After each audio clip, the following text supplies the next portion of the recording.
ሰላም ሰላም ውድ አድማጮቻችን መድፈኞቹን የሚመለከቱ የዝውውር መረጃዎችን ይዤ ተመልሼ መጥቻለሁ። አርሰናል በአስደናቂ ሁኔታ እንግዲህ እጅ ወርወራ አሰልጣኝ ለጊዜያዊ ቅጥርነት መድፈኞቹ እንደሚቀላቀል የሚጠበቅ ነው የሚሆነው። ቶማስ ጋርኖክ ይባላል። ይህ እንግዲህ የእጅ ወርወራ አሰልጣኝ በጣም አስገራሚ የሆነ አሰልጣኝ ነው። ውድ አድማጮቻችን ከዚህ በፊት እንግዲህ የዴኒሽ ብሔራዊ ቡድን እንዲሁም ደግሞ ጊነስ ወርልድ ቡክ ላይ ረጅም ውርወራን በማከናወን ወደ 51.33 ሜትር በሪከርድነት ያስመዘገበ ነው። በክሎፕ ስር ለ5 ዓመታት ሰርቷል። እንግዲህ የክሎፕን ቡድን የእጅ ወርወራዎችን በመንከባከብና እንዲሁም ደግሞ የእጅ ወርወራዎች ላይ በነበረው ውጤት በፕሪሚየር ሊጉ ላይ 18ኛ የነበረውን ቡድን ወደ አንደኛ የመጣ ነው። ለ5 የውድድር ዓመት ለክሎፕ የፕሪሚየር ሊግ እና የአውሮፓ ቻምፒዮንስ ሊግ ውጤቶች ውስጥ ተጠቃሽ ከነበሩ አሰልጣኞች ውስጥ አንዱ ነበር። የአርሰናል ኒኮላስ ጃቪየር አለ። በአርሰናል ቤት ያመጣው ለውጥ ይታያል። ቆሙ ኳሶች መድፈኞቹን የሚያቆማቸው ሰው አልተገኘም።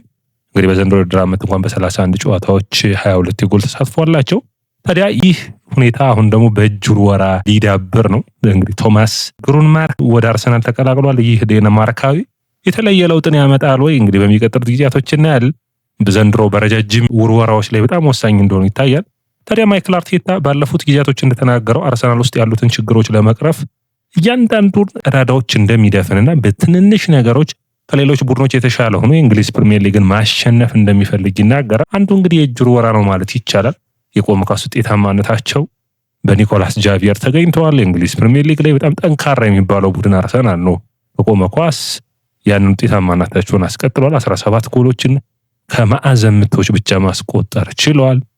በሶስት ውድድሮች ላይ እንግዲህ ደግሞ በዘንድሮ ዓመት 3 ቡድኖች ላይ 2 ጎሎችን ከቆመ ኳስ ማስቆጠር ችለዋል። በአውሮፓ ቻምፒዮንስ ሊግ ላይ ውጤታማነታቸውን አሳይተዋል። አሁን ደግሞ የእጅ ወርወራውን በሚገባ የሚቆጣጠሩት ይሆናል። የእጅ ወርወራ እንግዲህ በተለያዩ አይነት ታክቲኮች ረገድ በጣም ይጠቅማል። ኳሱን ለማዘግየት በተለይ ደግሞ በተለይ የክሎፕና የፔፕ ጋርዲዮላ ማንቸስተር ሲቲ በዚህ ይታይ ነበር። የእጅ ውርወራዎችን በጥንቃቄ በመጫወት ቡድኑ ሪሳይክል ኳሱን እንዲያደርግና ኳሱ ከተቃራኒ ቡድን እንዳይደርስ ማድረግ የሚቻልበት ነው የሚሆነው። አሁን ደግሞ በረጃጅም ውርወራዎች ዲክላን ራይስ፣ ኖርጋርድ ከአርሰናል ከሌሎች ቡድኖችን በጣም የሚደነቁ የእጅ ውርወራዎች አሉ። በተለይ ደግሞ ብሬንፎርዱ ካዮዳን ጨምሮ እነዛ እንግዲህ ጎሎችን ሲገኙ በሰከንድ ቦል ውጤታማ ሲሆን ይታያል። አርሰናል ታዲያ በዚህ በኩል የማይቀመስ ይሆናል።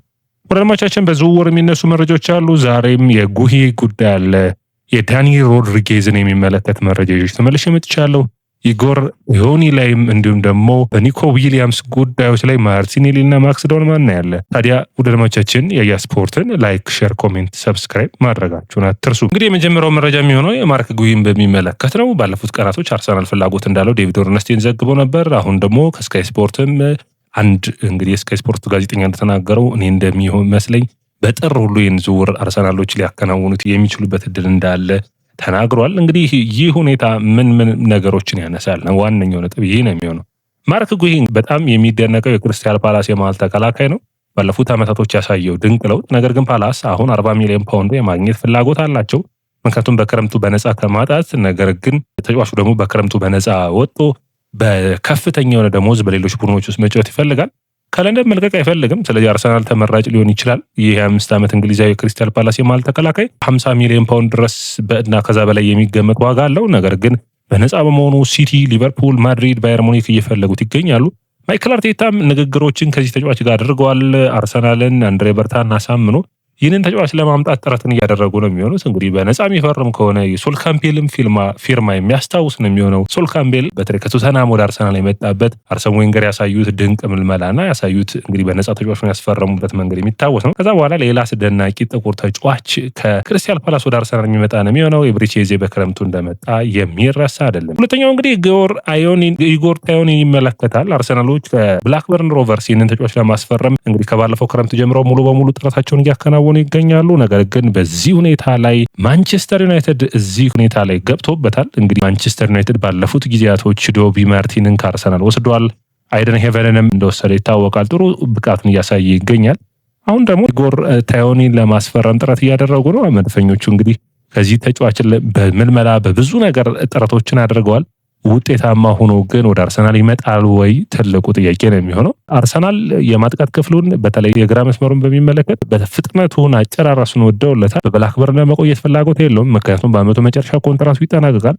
አርሰናል ለብላክበርን እስከ 2 ሚሊዮን ፓውንድ ለመክፈል ፈቃደኞች ናቸው። ነገር ግን እስካሁን ድረስ ምንም አይነት እንቅስቃሴ አልታየም። ሌላኛው እንግዲህ ኤል ናሲዮናል የሚባል የስፔን ተነባቢ ጋዜጣ ኒኮ ዊሊያምስን በሚመለከት ኒኮ በጣም እንግዲህ የሚገርም አስደናቂ ተጫዋች እንደሆነ ከዩሮ አሳይቶናል። አሁን ደግሞ በሚገርም ሁኔታ ይህ ተጫዋች እንግዲህ ባለፈው ዓመት ኮንትራቱን ካደሰ በኋላ ወደ ባርሴሎና ሄደ ተብሎ ሲጠበቅ ካልተሳካው ዝውውር እንዲሁም ደግሞ በቦታው መቆየት በስፔን ቢልባኦ መቆየት ምርጫውን አድርጓል። ታዲያ ከዚህ በኋላ ብዙ ነገሮች እየተነሱ ይገኛሉ። ይህንን ተጫዋች በሚመለከት 1-2 ነጥቦችን ለማለት በዘንድሮ ውድድር ዓመት 3 ጎሎችና 3 አሲስቶችን አድርጎታል። ያለፉትን ዓመታት የምናውቀው ኒኮ ዊሊያምስን እያየን አይደለም። ነገር ግን ይህ ተጫዋች አሁንም ቢሆን በቢልባኦ የመቆየት ፍላጎት አለው። አርሰናል ግን በአንድሬ በርታ በኩል ይህንን ተጫዋች ምልመላ አድርጓል። ማይክል አርቴታ ይህንን ተጫዋች ከሚፈልጋቸው የግራ መስመር ተመራጭ ተጫዋቾች ውስጥ አንዱ ነው። እንግዲህ በመጨረሻ አርሰናል ይመጣሉ ትልቁ ጥያቄ ቢሆንም ከሌሎች ቡድኖችም ጋር ቀጥተኛ የሆነ ፉክክር ገጥሞ አርሰናሎች ተጫዋቹን ማስፈረም ይፈልጋሉ። ተጫዋቹ ግን የሚከፈለው ደሞዝ አሳሳቢ ነው። አሁን በሳን ሴባስቲያን ቢልባኦ በጣም ከሚደነቁና እንዲሁም ደግሞ ወደ 300,000 ሳምንታዊ ደሞዝ የሚከፈላቸው ተጫዋቾች ውስጥ አንዱ ነው። አርሰናል ከዛ በላይ ምን መክፈል ይችላል? ምክንያቱም ለቡካዮ ሳካ አዲሱን ኮንትራት እንኳን 300,000 መሆኑ መረሳት የለበትም። ሌላኛው ገብርኤል ማርቲኔሊን በሚመለከት ነው። ማርቲኔሊ አዲስ ኮንትራት አርሰናሎች እንደማያቀርቡለት አምኗልና በክረምቱ ቡድኑን ለመልቀቅ እያሰበ እንዳለ፣ ነገር ግን በጥር ሳይሆን በሚመጣው ክረምት ነው ለመልቀቅ ፍላጎት ያለው። ኤጀንቶቹን ሌላ ቡድን እንዲፈልጉለት ንግግሮችን እያደረገ ነው የሚሉ መረጃዎች ወጥተዋል። ሊቨርፑል ተጫዋቹን በውሰት ለመውሰድ ጥያቄዎችን አቅርቧል የሚሉ ጭምጭምታዎችን አይቻለሁ። ነገር ግን የተረጋገጡ አይደሉም። በትልልቆቹ የዜና አውታሮች የወጣ መረጃ አይደለም። ታዲያ ይህንን ተከትሎ በ2 ነጥቦችን ማንሳት የሚያስፈልግ ነው የሚሆነው። ማርቲኔሊ በአርሰናል ቤት መቆየት ፍላጎት አለው። ነገር ግን አርሰናል አዲስ ኮንትራት እንዲያቀርብለት፣ አርሰናሎች ደግሞ ባሳየው ከባለፈው ኮንትራት ካገኘ አንስቶ ማርቲኔሊ ያለፉትን ዓመታቶች በወጥነት ፐርፎርም እያደረገ አይደለም። አምናም ታቻምናም የአቋም መውረዶች ይታያሉ። ዘንድሮም ሙሉ በሙሉ በሊያንድሮ ትሮሳርድ ተበልጧል። ስለዚህ ይህንን ተጫዋች በመልቀቅ በሱ ቦታ ትክክለኛው ተጫዋችን ማምጣት ያስባሉ። ነገር ግን በጥር የሚሆን አይመስልም። ምክንያቱም ይህ ተጫዋች ለብሔራዊ ቡድን መመረስ ስለሚፈልግ በጥር የመለቀቅ ዕድሉ ጠባብ ነው።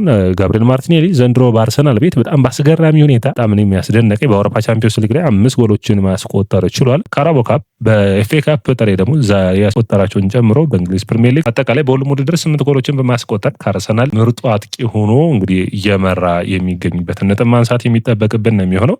ገብርኤል ማርቲኔሊ በመጣባቸው ዓመታቶች አስደናቂ ክህሎት፣ አስደናቂ ብቃት የነበረው ተጫዋች መሆኑ መረሳት የለበት። የማክስ ዳውንማንን በሚመለከት እንግዲህ አሁን በጉዳት ስብስብ ውስጥ እንደሌለ የምታውቁት ማክስ ዳውንማን አርሰናል ጋር አዲስ ኮንትራትን ለመፈራረም ጫፍ እንደደረሰ ባለፉት ጊዜያቶች አንስተን ነበር። የስኮላርሺፕ ኮንትራቱን 16 ዓመት ስለሞላውን በቅርቡ ይፈርማል። በ17 ዓመቱ ሲሆን ደግሞ ቅድመ ኮንትራቱን የሚፈርም ይሆናል። በ18 ዓመቱ ደግሞ ሙሉ በሙሉ የኮንትራቱ ቡድኑ ውስጥ የሚቆይ ይሆናል። በአርሰናል ቤት ለመቆየት የአርሰናል ሙሉ ቤተሰቡ የአርሰናል ደጋፊ እንደሆኑ የሚታወቅ ነው። ስለዚህ አርሰናልን የመልቀቅ ፍላጎት የለውም። በማይክል አርቴታ በተሰጠው ድል ደስተኛ ነው። ስብስብ ውስጥ የሚቆይ ይሆናል። ታዲያ አርሰናሎች እዚህ ላይ ሌላ ሁኔታን በመጨመር ኮንትራቱን ማስፈረም፣ በተጫዋቹም በማይክል አርቴታ ስር የመጫወቻ ጊዜ እንዲሰጠው ማድረግ እያሰቡበት ይገኛሉ። አድማጮቻችን መረጃዎችን እነዚህን ይመስሉ ነበር። የዝውውር መረጃዎችን በየዕለቱ ለማግኘት ያያ ስፖርትን ላይክ፣ ሼር፣ ኮሜንት፣ ሰብስክራይብ ማድረጋችሁን አትርሱ።